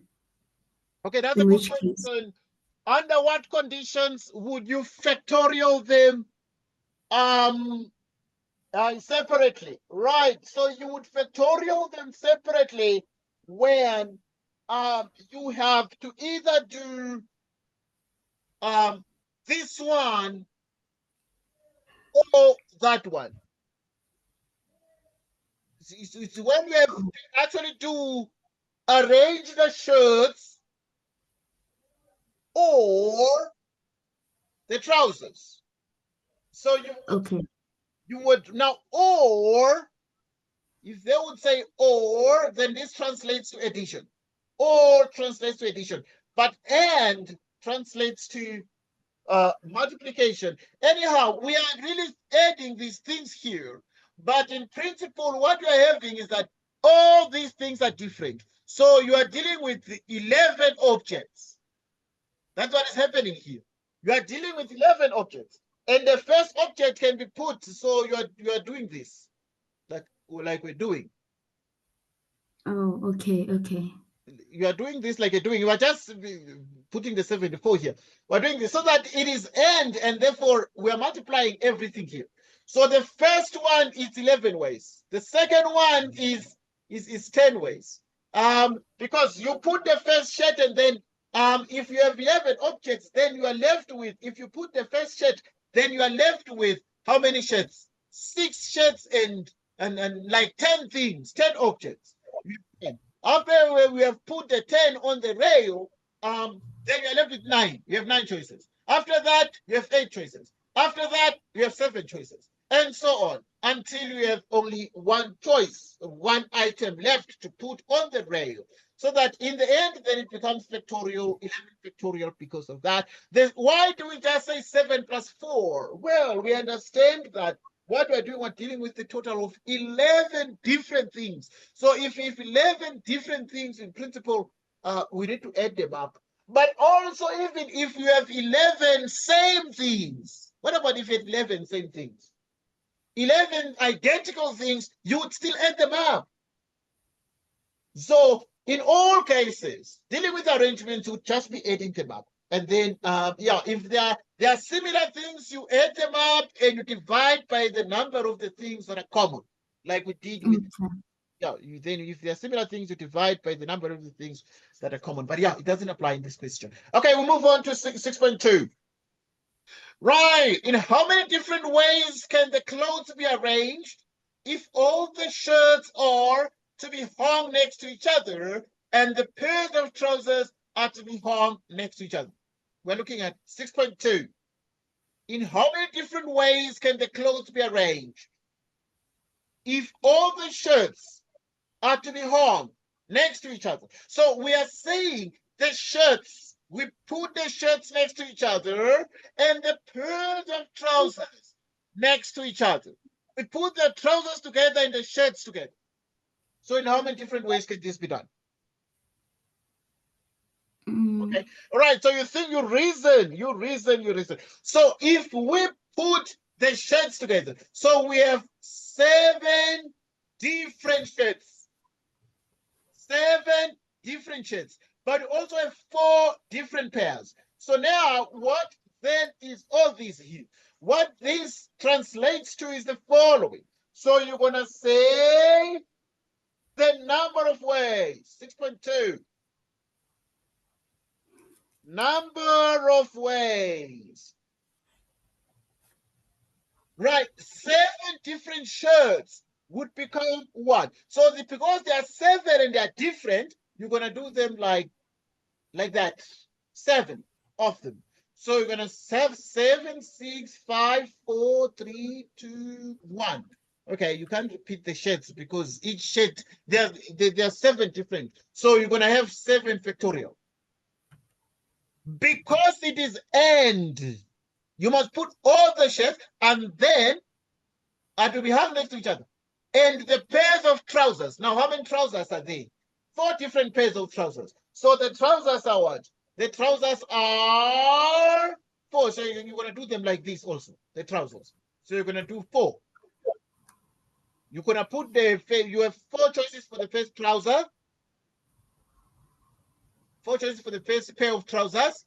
3 choices for the second pair of trousers. 2 choices, and then 1 choice. Okay?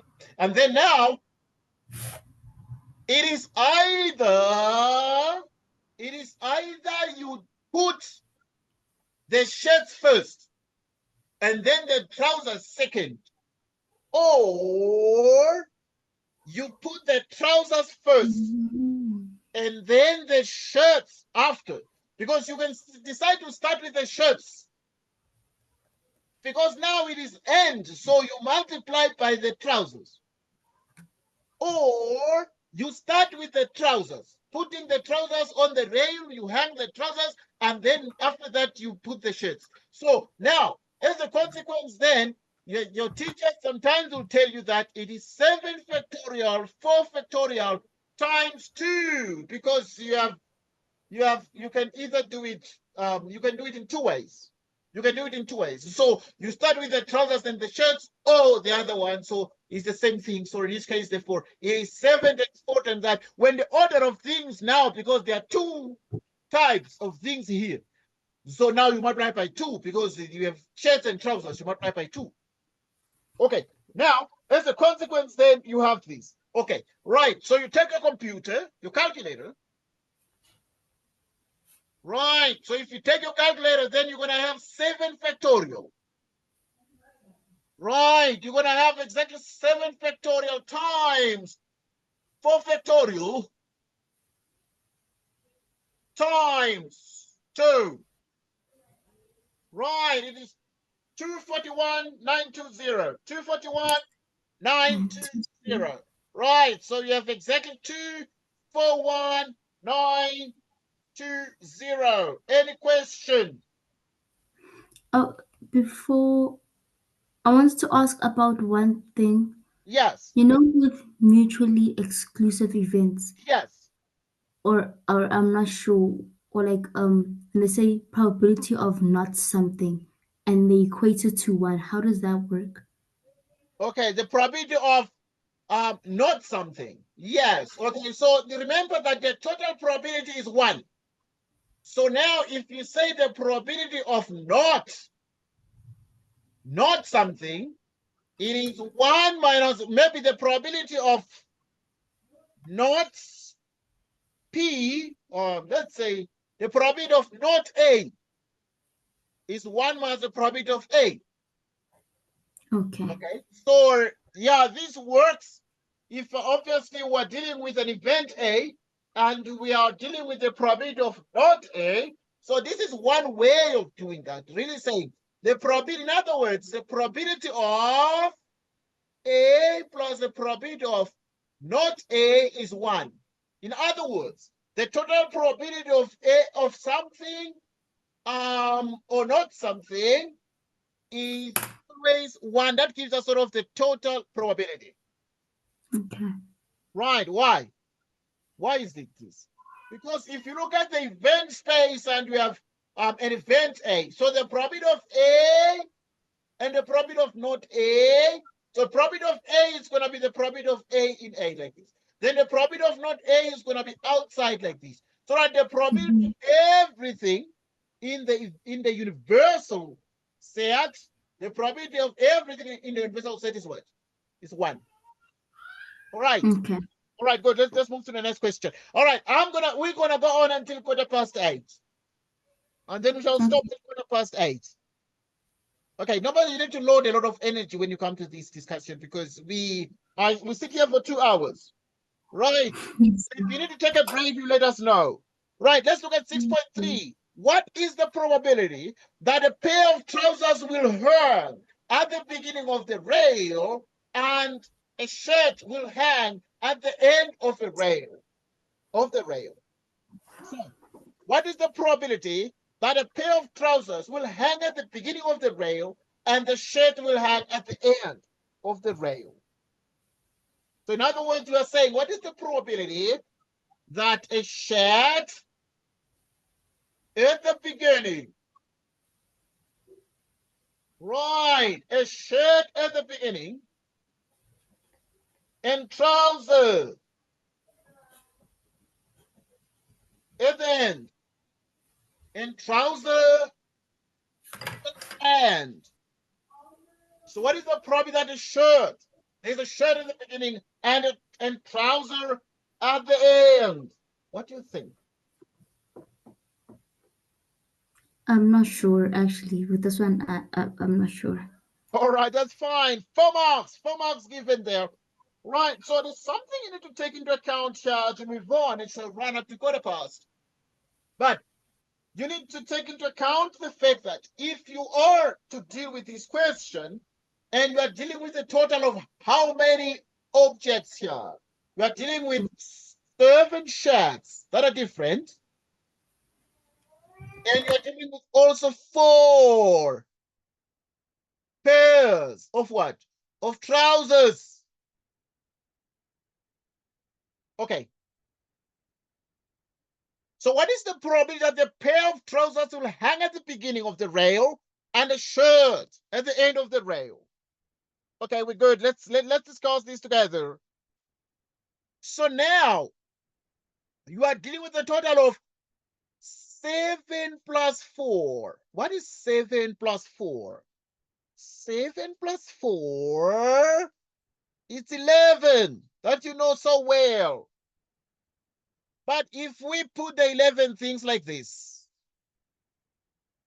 and we are 100% sure that we want to find the probability that a pair of trousers will hang at the beginning. So we put T for trousers. We put T for trousers in the beginning. And after we've put T for trousers in the beginning, we then put the right. Look, the probability that a pair of trousers will hang in the beginning of the rail and a shirt at the end. So we put a shirt in the end like this, or shirt at the end like this. So now it means that out of the 11, we say 11 minus 2. What is 11 minus 2? It's exactly 9. We're going to deal with 9 objects to organize. 9. We're going to have 9 choices. The rest of the things, we shall put them in the middle. So we're going to have 9 choices here, and then 8 choices here, and so on, until you are left with 1 choice. But in the end, we actually would have the following. You would have exactly 9 factorial possible arrangements times. So now, after having organized the right, because we want to find a probability that a pair of trousers will hang at the beginning, put a pair of trousers in the beginning and a shirt at the end, right? And obviously we have 9 things to organize, 9 items to organize on the rail. We have 9 choices until 1. And then right now we continue to then say, after that, what then is left for us to take into account? There are a couple of things that we need to take into account. What are they? Right. In other words, you need to take into account the fact that we were dealing with what? We were dealing with a total of 4 different pairs of trousers, but also 7 different pairs of shirts. And so right now, we're going to organize them in how many ways this? Right, so we're going to organize them in what? We're going to organize them in we can put 4, doesn't matter, 7 or 4. 4 by 7. For the 4 trousers, 7 shirts divided by the total of everything, 11 factorial. 11 factorial. So can you please repeat that again? Like from the Yeah, 9 factorial. yes, from the 9 factorial. Yes. So this is what we have here. This is what we have here.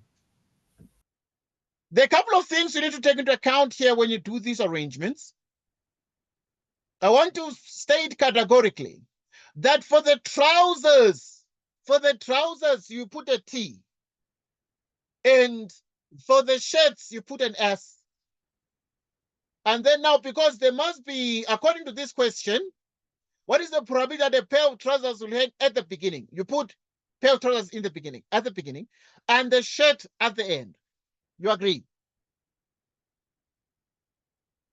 Okay, good. Let's get here.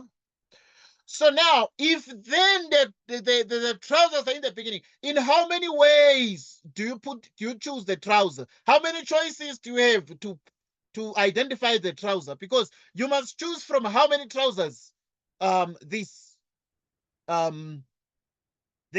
pair of trousers to put here. You choose from how many? From the 4 that are there. So in other words, for the trousers, you have 4 choices here. For the pair of trousers that is going to put in the beginning. After that, you need to put a shirt in the end, but you choose from how many shirts? There are 7 different shirts. So it means that you'd have 7 choices, 7 shirts to choose from. That is why you have 4 and 7 multiplied by the total arrangements of the things in the middle, the shirts and the trousers that are going to be remaining. And there are 9 of them. And those ones you can do it in 9 factorial ways. So that in the end, then it's 9 factorial times 4 times 7 divided by the total arrangements of everything. We're dealing with the 4 plus 7 factorial for everything, which is exactly what? 11 factorial for what? For everything there. Okay. So that now, what is this probability? All right, so be good. Dealing with the probability question, we're going to stop at 8:15. As said already, we sit here for 2 straight hours. If you want to stand up, you let us know. Yeah, but it has not been popular practice. But I mean, if you want to stand up, you want to go to the and drink water, whatever, you let us know, so that because we sit here normally for 2 hours, we just assume that you actually obviously gather the energy to sit here. So that in the end, then the calculator simplifies it to 14 divided by 55, 14 out of 55, which is 0.254. 14 divided by 55, 0.254, approximately. Approximately. Approximately.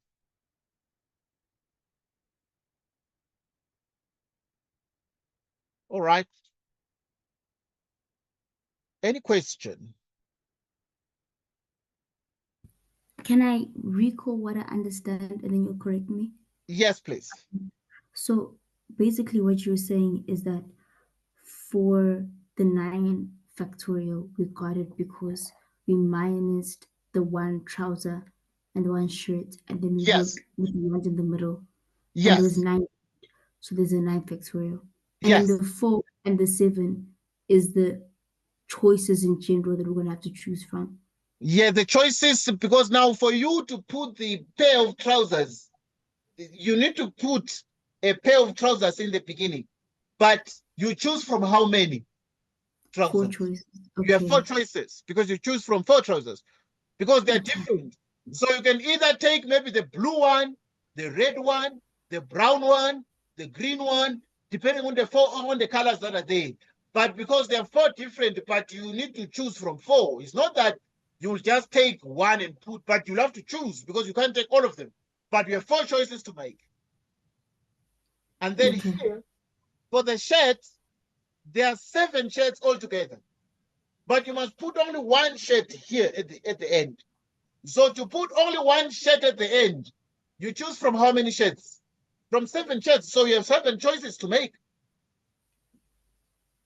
You know, and Okay. that is why Makes you have the sense. 4 and the 7. And then now the after 11 minus 2, then you remove the 2 that you have put there. Then the remaining things in the middle. Now 11 minus 2 is 9. So you are left with 9 pairs of trousers and shirts that you need to organize, which are non-pictorial, you know? Okay. Okay, Makes good. sense. Right, so we move on to the next question.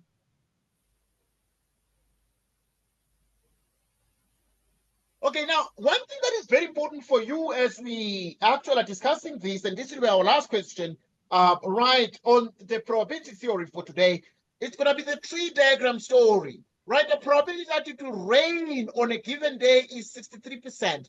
There's a probability that it rains, and this probability is 63%. It might rain, and the probability or the chance is 63%. A child has a 12% chance of falling in dry weather, and is 3 times as likely to fall in wet weather. A tree, now draw a tree diagram to represent all outcomes of the above information, right? So this is it. How do you draw a tree diagram here? So there are 2 possibilities first. It is either there is rain or there is no rain. It is either there is rain or there is no rain. Right, so take note. The probability that it will rain on a given day is 63%. So in case it rains, the probability is exactly 63%. Right, we're good. We continue. Maybe I can put it somewhere here to create a bit more space. So you have this and you have that. So now you then say, it is either there is rain or there is no rain. 63%.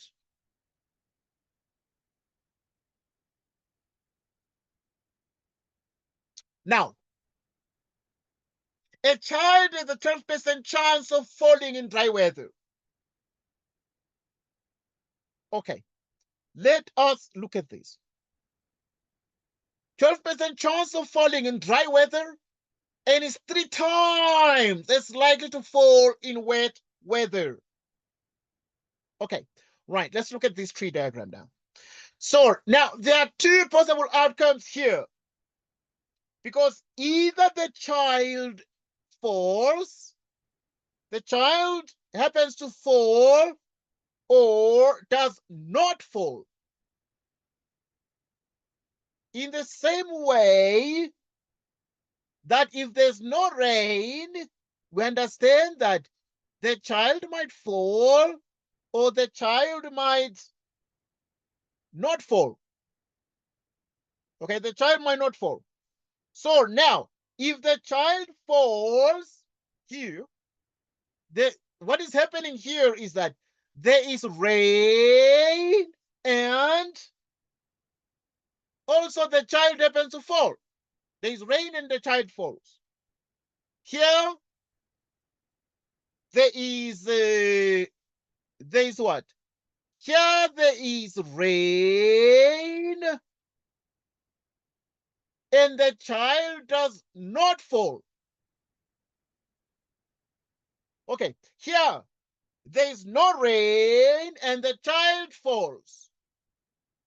So no rain and the child falls. Here, there is no rain.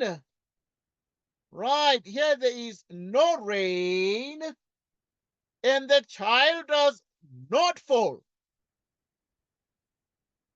Does not fall. Right. No rain, the child does not fall. Okay, we're good. Let us just complete this up quite quickly. All right, so now if the probability that a child has a 12% chance of falling in dry weather. Right, so now we agree that it is 12% chance in dry weather. So what does it mean? It means that whenever there is no rain, we understand that potentially there is dry weather, and therefore there is a 12% chance of the child falling. Okay, if then the child falls and there's a 12% chance of them falling, and then not falling is 88% because it's 100 minus 12. 100% minus 12. Now, 63% is the chance of rain, and then there is 100% minus 63, which is 37%. 37% of no rain. Now, there is the chance of a child falling.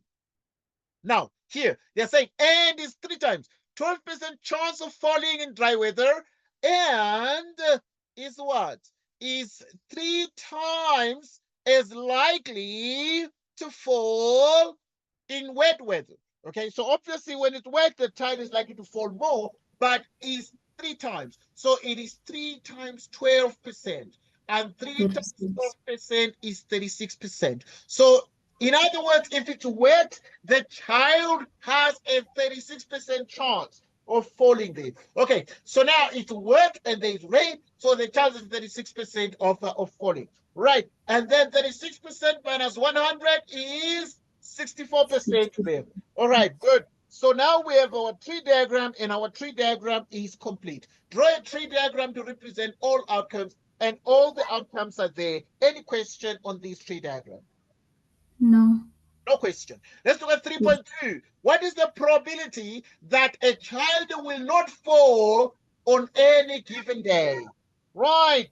On any given day, we're saying, hey, the kids are strong and they do not fall. In other words, we are saying the probability of the fact that the child does not fall on any given day. Let us check these together. So what do you think that probability is going to be from the tree diagram? Does not fall. Does not fall. Isn't Yes. is it not gonna be 84 plus 88, I mean, and 64? I don't know. Okay, yes, yes. Because now you can see we have not fall here and not fall there. We have not fall here and not fall there. Right. So if you have not fall at the bottom, for instance, not fall here. So now if you look at not fall here, it's gonna be first 63 over 100. So not fall at the top is 63 over 100, followed by 64 over 100. Like that. Or not for this one. Not for this one. So in other words, it's going to be 37%, 88%. Not full. Right. So we say the probability of not full. Right. So we're good. Let's do this. The probability of not full. Okay. Right. I know that we have gone beyond the quarter past. We're rounding up, please. Right. So now let us do this quickly. So what is this? This is 63 over 100 times 64 over 100. Right. And that is exactly 252 over 65. It's exactly 252 over 625. Plus, doing this one is 407 over 1250. And if you use a calculator, you get 911 out of 1250. And this is approximately 70. 0.7288. 0.7288. Any question? No. Okay, good. Now let us look at the next point. So we're looking at 3.3 right now. And 3.3 says, what is the probability that the child will fall in dry weather? The probability of dry and fall. The probability of dry and fall. 37 over 100 times 88 over 100. All right, well done. So the probability of dry and fall. So you are able to see that at this point, if it's dry there, the rain and fall would be actually 12%. So now the probability of fall in dry weather, that is going to be exactly 37. 37 over 100. Right, so you're going to have exactly 37 over 100, and this is multiplied by 12 over 100. And if you use a calculator, you get 1111 divided by 2500, and the answer is 0.0444, like this. So the probability that a child will fall in dry weather is 0.0444. Any question? No. No question. We proceed to Yes. the next one.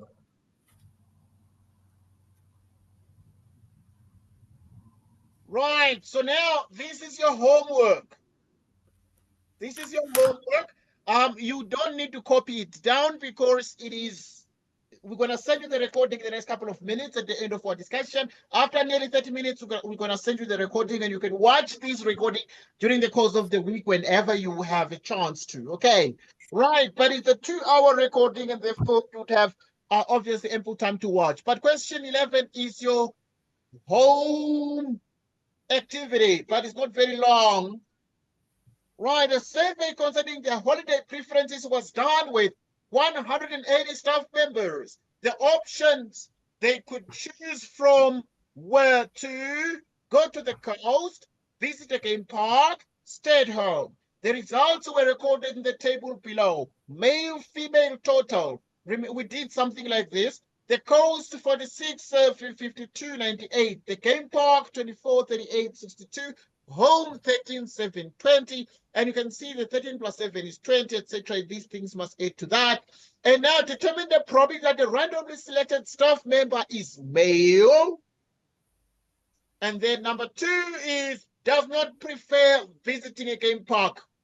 Does not prefer visiting a game park. This is your home activity. You're going to do it during your own leisure. We can always chat about these next time. So, yeah, right. I understand that our next lesson is tomorrow. Is it correct? Yes, sir. All right. Thanks so much for joining us. It was awesome having this discussion. Until tomorrow, take care and good evening to Yes, you. sir. Okay. Thank Thank you, you. sir. Bye. Bye. Goodbye. Do we do finance tomorrow? Do we do finance tomorrow?